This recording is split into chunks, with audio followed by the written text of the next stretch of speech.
жазып қойдым. 13 жыл, 12 ай, 2025 жылда деп. Сол апайның жолын берсін деген онымен қазір ғана туындаған өлең енді. 2 күннен бері шапқылап жүрген қалада, қарамаймыз да даланың ауа райына. Жарысқа келіп әдемі мектепті көрдік. Бірге біз жүріп Назгүл апайдың жанында. Торғын ұстазға болады қандай күмәнің. Жірігі шағып майын ішкен бұл саланың. Бірінші орын сіздікі сөзсіз қашанда. Сертификатыңыз құтты болсын, мамочка мамай. Жеңістің бәрі біздерде тілдер жасасын. Көре алмағандар көздерін қысып қарасын.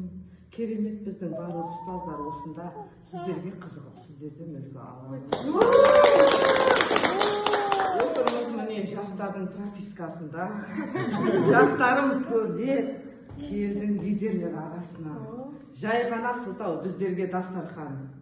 Дастархан бізді жақындастырар расында. Ойында ойнап отырмыз жайлы мәз болып, көңілде көктем жайқалып жүргей жаз болып. Барлығымызда бір кеменің ішінде жүрміз, көбейейік тек жылдан жылға орта толып. Жұлдыз апайға да жазғаным бар, оқи берейін бе? Апай өз жоқ. Жұлдыз апайым, жұлдызың мәңгі тек жансын, бүгінгі жеңістерге тек ұласын. Сыйлаймын сізді қашанда жадырап жүргейсіз, ортамыздағы ең қамқор керемет жансыз. Неліктен өлең жазғаным енді айтайын.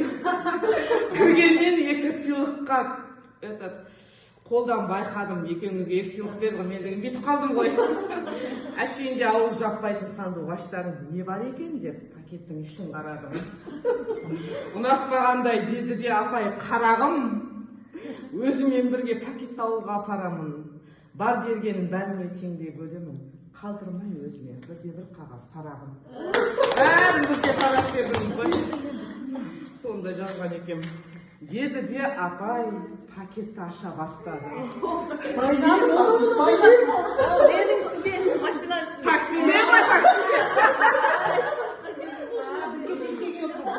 Жоқ, сіздерге жетпеді. Деді де апай пакетті аша бастады. Блокнотын менің қолыма қарай тастады. Бүгінгі күннің оқиғасын осыған жаз деп.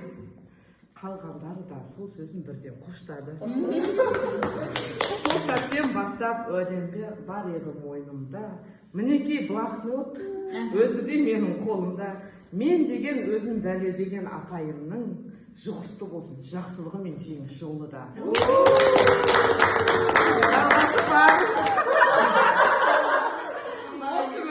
Өзіңізден автограф алсам енді. Бір сағат жазған өлеңді, бірақ мен тоқып тастадым ба, не болды? Әйелдерде андай бар ғой, 5 сағат тамақ істеп, 5 минутта жеп қояды, сол сияқты болды.